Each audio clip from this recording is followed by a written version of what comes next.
Fala galera, aqui é o Breno Diniz, jornalista do Grupo Globo, e vamos falar agora dessa grande Finals, quarto ano seguido que o título mundial é disputado em Trestles, na Califórnia, Brasil lá novamente com a Tati, com o Ítalo. Então vamos lá, porque vamos ver se a gente consegue mais um título esse ano. Então vamos lá começar pelo primeiro confronto desse mata-mata, o quinto contra o quarto colocado. Ítalo Ferreira, de cara, vai pegar uma pedreira, que é o Ethan Ewing, um australiano que no ano passado, mesmo se ele sentar 100%, ele surfou demais, chegou na grande final com o Felipe, e é um cara perigoso nessa onda, porque é uma onda que pede um surf, né, que você tem que, como se tivesse uma lupa ali em cima de você. E nesse quesito, o Ethan é um cara perfeccionista, né, ele quase não erra, as manobras de arco dele são perfeitas, é um surfista que consegue, né, ir no tempo certo da onda, porque não é uma onda tão veloz assim, a onda de Trestles. É um cara muito perigoso, mas o Ethan não tem uma arma que o Ítalo tem e que, na minha opinião, vai contar muito a favor, que vai fazer o Ítalo passar, se tudo der certo nessa fase, que são os aéreos. Né? O Ítalo consegue muito bem arriscar essas manobras progressivas. Eu acho que ele vai usar isso nessa bateria, porque ele sabe que contra o Ítalo ele tem que mostrar algo diferente que o Ítalo não tem, que são os aéreos. Então eu acho que o Ítalo vai para cima do Ítalo usando essas manobras progressivas, os aéreos, seja para a esquerda, seja para a direita, independentemente do tamanho do mar, se estiver pequeno ou grande. Eu acho que isso vai ser o diferencial do Ítalo passar pelo Ítalo. E aí, o Ítalo passando para o próximo confronto, ele pega o Jack Robinson. Eu acho que o Jack Robinson, nesse tipo de onda, é o surfista que menos se enquadra nesse tipo de onda, que menos tem facilidade para surfar essa onda. A gente viu isso nos últimos anos, as dificuldades que ele teve para ir para lá. Acredito que ele tenha trabalhado muito com o Leandro Dora, o Grilo, a forma dele atacar essa onda, porque ele teve experiências no passado que não foram boas lá. Então, eu acho que ele vai, né, tentar melhorar, mas, na minha opinião, o Ítalo ainda passa essa bateria, que é uma bateria que o Ítalo, mais uma vez, vai conseguir se encaixar melhor. Ele mostrou muito bem como ele tem esse poder de superação em 2022, quando ele veio lá de baixo do mata-mata e foi passando um por um até chegar à grande final contra o Felipe. Então, acho que ele vai novamente fazer esse papel, né? Não vai faltar energia para ele nesse segundo confronto e vai conseguir passar pelo Jack Robinson. E aí, eu acho que vai ser a grande pedreira, né, que o Ítalo possa ter nesse caminho para chegar na final, que ele vai pegar o Griffin Colapinto. Né? O Griffin Colapinto vai estar em casa, ele já vai ter a experiência do ano passado, de tudo que deu errado para ele não conseguir passar pelo Ethan Ewing na semifinal. Então vai ser, acho que a bateria mais difícil que o Ítalo pode ter nesse caminho, e vai ter aquele apoio da torcida. A gente sabe que vai ser o último ano da Finals, né? Já tá confirmado para o ano que vem que as Finals vão ser disputadas em feed. Então vai ser o último ano das Finals em Trestles e o Griffin vai estar lá pela segunda vez, com mais experiência. A gente viu como ele foi perigoso esse ano, surfando muito bem, muito concentrado, sendo bem paciente para esperar as ondas. Então acredito que esse vai ser o grande confronto, né, que o Ítalo vai encarar nessa corrida para chegar até a final, mas a gente ficar na torcida para que o Ítalo passe e depois chegue na grande final com o John Florence. E aí, nessa grande final com o John, aquele esquema melhor de três, o Ítalo já vai ter gastado um pouco da energia dele para chegar nessa grande final, mas é aquilo, se tem um cara que não falta energia, é o Ítalo. Né? Aquele cara que a gente sabe que se tem uma pessoa que tem energia inesgotável, é o Ítalo, e ele vai para cima do John. John é um cara que ele tem no histórico em Trestles, em edições anteriores, o vice-campeonato, né, que ele acabou perdendo para o Jory Smith. É um tipo de onda que eu acho que não favorece o John também, porque é um surfista que pede ondas mais fortes, mais pesadas, assim como o Jack Robinson. Então, acho que para o John ele tem que torcer para o mar estar grande, né, com tamanho parecido com o que teve em 2021, quando o Gabriel Medina venceu. Que aí eu acho que seria uma condição que ele teria condições de brigar mais forte com o Ítalo, mas acredito que o Ítalo consiga levar melhor, porque o Ítalo é aquele cara que, quando ele é testado nesses grandes momentos de pressão, né, se a gente lembrar das Olimpíadas, dos títulos mundiais, né, o título mundial que ele ganhou contra o Gabriel Medina, que era aquela grande decisão, uma final contra o Gabriel em Pipeline, ele foi lá e ganhou, e na Olimpíada também aquela pressão, o mundo inteiro olhando para ele, ele foi lá e ganhou. Eu acho que o John, sob pressão, não funciona tão bem como o Ítalo, então acredito que o Ítalo leve a melhor e seja bicampeão mundial. Então, vamos falar do Griffin Colapinto, né? O segundo ano que ele vai para a Finals em casa. Deu para ver no ano passado como que a cidade abraçou essa torcida, né, pelo Ethan, cartazes por todos os lados, você via aquelas faixas vermelhas, Go Griffin por todos os lados, é o prodígio da casa, né? Tava todo mundo ali, um apoio enorme, a criançada, a família, né, o pessoal da escola dele, todo mundo estava lá. E ele é daquele jeito dele, né, meio descontraído, chegou lá, cumprimentando todo mundo na praia. Eu acho que ele ficou um pouco deslumbrado com o que aconteceu. E no final das contas, ele também pegou um surfista muito inspirado. que era o Ethan Ewing, estava surfando muito bem. Eu acho que estava também numa fase de superação depois do que aconteceu com ele, da lesão que ele teve no Tahiti. Mas eu acho que o Griffin esse ano ele chega muito mais preparado, né? A gente tem visto assim como ele tem se comportado nas baterias, até a forma como ele venceu agora em Fiji, que era uma onda que ele não era colocado nem entre os 3 favoritos, 4 favoritos, né? Ele foi lá e ganhou, venceu o grande favorito, na minha opinião, que era o Gabriel Medina. Então é um cara que eu acho que assim, ele já provou que ele não tem medo, seja quem for, mas tem essa questão da torcida. Eu sei que vários surfistas conseguem usar isso a favor e outros isso acaba pesando mais. Então, acho que ele vai entrar mais calejado esse ano, por conta do que aconteceu com ele no ano passado. E eu acho que ele é ainda mais perigoso, né? Depois do que aconteceu no ano passado. Ele vai, né, ser um cara difícil de ser batido. Mas é aquilo. A gente viu que aconteceu no ano passado, ele também era favorito. E o Ethan foi lá e acabou desbancando ele na semifinal e depois fazendo a final com o Felipe.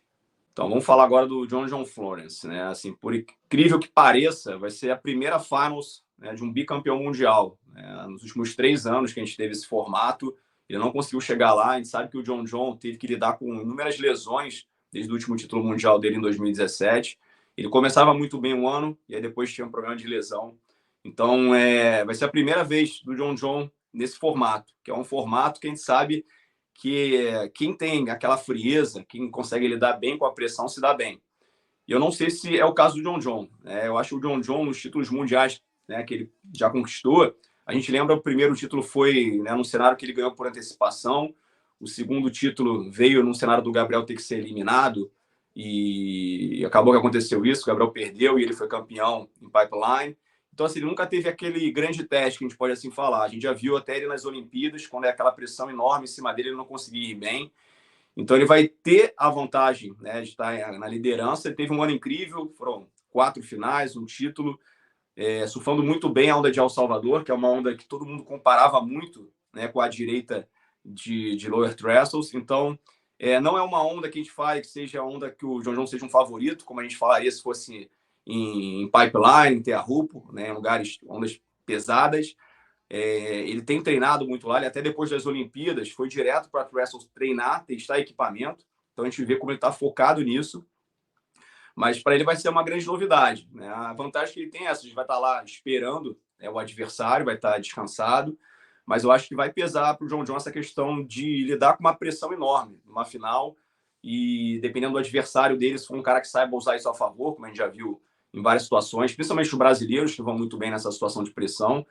Então, eu acho que, né, ele tem esse favoritismo, ele está ali esperando, mas ao mesmo tempo a onda não é a onda que ele é o grande favorito. E esse formato também, eu acho que é um formato que vai testar um outro lado do John, que é você ter, né, ter que disputar aquele título mundial, uma grande final, o que não aconteceu antes nos outros títulos mundiais dele. Vamos lá, então vamos analisar agora o chaveamento do feminino, né? A Tati chega na 5ª colocação, então ela vai ter que disputar, né, aquela escada para chegar lá em cima na grande final contra a Caitlin Simmers. E a primeira adversária dela é a Molly Picon, né, que é uma surfista dessa nova geração que surfa muito bem. Ela se destaca muito em ondas pesadas. Eu acho que eu comparo um pouco a Molly, às vezes, ao Jack Robinson em relação a isso, que é uma surfista que vai bem quando o mar está grande. Então vai ser um confronto forte para a Tati, né? Ela, como Goofy Footer, enfrentando uma regular Footer em Trestles. A gente sabe que Trestles, à direita, é a melhor onda, mas a Tati surfa muito bem de costas para onda, tem um backside muito forte. Então vai ser um confronto difícil, né, com uma menina que é um dos grandes destaques, mas eu acho que a Tati tem tudo para passar esse confronto, até pela experiência que ela já tem competindo, né, na Finals, já chegando numa final e acabou perdendo para a Carissa no detalhe. Poderia ter sido campeã mundial por uma manobra que ela acabou cometendo erro e caindo. Então, ela tem isso guardado e eu acho que ela também chega sem nenhuma pressão. Não tenho nada a perder, eu acho que vai ser esse sentimento da Tati, porque ela vem de uma retomada nesse fim de ano, uma classificação. A última vaga veio para ela nessa final que ela conseguiu alcançar em Fiji. Fez a medalha de prata em Teahupo com gosto de ouro, porque ela surfou ali, também poderia ter levado, né? Foi a questão ali, uma bateria muito próxima. Então, acho que ela chega muito leve para esse confronto, enquanto a Molly, ela desde o início já se colocou como uma das favoritas, né? Indo muito bem no início do ano no Havaí, mas depois ela teve uma queda e eu vejo a Tati num caminho, né, ascendente, enquanto a Molly num caminho descendente. Então, acho que a Tati tem tudo para passar. E aí, na sequência, ela pegaria a Brisa Hennessy. né? A Brisa, eu acho que é uma surfista que esse ano também ela oscilou bastante, né? É uma surfista que a gente vê que sabe surfar, seja o tipo de onda que for, direita, esquerda. Ela, né, se destacou em etapas também, né? A gente pode lembrar em Teahupo chegando na final. É uma surfista completa, né? Consegue em ondas, seja ondas mais pesadas como ondas mais fracas, que a gente pode assim dizer. Então vai ser um confronto bem difícil, mas também acredito que a Tati tenha tudo para ultrapassar né, primeiro confronto e depois chegar no segundo confronto, ainda com energia, e conseguir superar a Brisa Hennessy. E aí vem um grande confronto. Eu acho que assim seria a primeira grande batalha da Tati nessa Finals, que é a atual campeã mundial, a Caroline Marks, né, que é uma surfista que a gente já viu que ela não comete erros, né? Ela é zero erro, qualquer erro ela vai lá, aproveita, é muito seletiva, é uma surfista jovem, mas é muito experiente, assim como a Tati também é goofy footer, então vai ser um duelo de goofies, e a gente tem visto a Tati ter uma dificuldade com a Caroline Marks, principalmente depois que aconteceu nas Olimpíadas, mas foi uma bateria, como eu já tinha falado antes, que foi muito próxima, que ela poderia ter levado, foi no detalhe. Então vai ser um confronto difícil, com uma atleta muito forte, mentalmente, fisicamente e tecnicamente. Então, mas eu acho que a Tati tem tudo para levar. É uma surfista, né, que ela já enfrentou, já sabe o que tem que fazer, o que não pode fazer, não pode cometer os erros que ela já cometeu antes, em baterias que ela acabou perdendo, e tem tudo para passar. E aí, na grande final, ela pegaria, né, o grande fenômeno, né, a surf, eu acho que hoje mais elogiado pelo circuito mundial, uma menina que todo mundo sabe que é questão de tempo para ser campeã mundial, tem tudo para ser agora, a grande favorita, na minha opinião, para ser a campeã, mas a Tati também tem tudo para vencer a Caitlyn, né? Ela sabe que vai ter que ficar muito em cima dela, não vai poder dar, né, brechas, não vai poder desperdiçar as melhores oportunidades. A gente sabe quanto você pega um surfista como esses, eu acho que a Tati sabe disso, ela vai ter que esperar as melhores ondas da bateria, né? Ela vai ter que ter uma estratégia de ir nas melhores, não deixar que a Caitlyn tenha essa oportunidade, e é uma melhor de três. Então ela vai, né, ter que vencer duas vezes a Caitlyn num mar que eu acho que favorece muito o surf da Caitlyn. É uma surfista que é muito progressiva, também não comete erros, também tem a sorte ao lado dela, ela consegue viradas espetaculares, a gente já viu isso em várias baterias esse ano.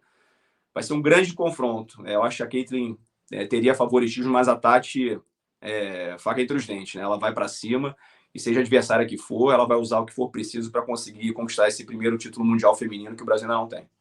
E agora, falando em relação à Tati, eu acho que a Tati, nessa Finals, ela tem que se inspirar muito, né? Tem que baixar uma Stephanie Gilmore nela, porque o que a Stephanie fez há 2 anos atrás, vindo lá de baixo, é uma surfista mais antiga, né? A gente pode falar mais velha, que em teoria teria menos energia contra as novatas, mas ela veio lá de baixo. Primeiro confronto, passando, depois foi para o segundo, passou, o terceiro passou, chegou na grande final, venceu de forma, a gente pode falar assim, acachapante, né? Não deu chance para Carissa muito, então acho que a Tati tem que baixar uma Stephanie Gilmore nela e ela ir com tudo para ganhar nessas meninas, dessa nova geração e terminar esse ano com chave de ouro, né? Depois de conquistar a prata em Teahupo, conquistar o primeiro título da história do Brasil no circuito mundial.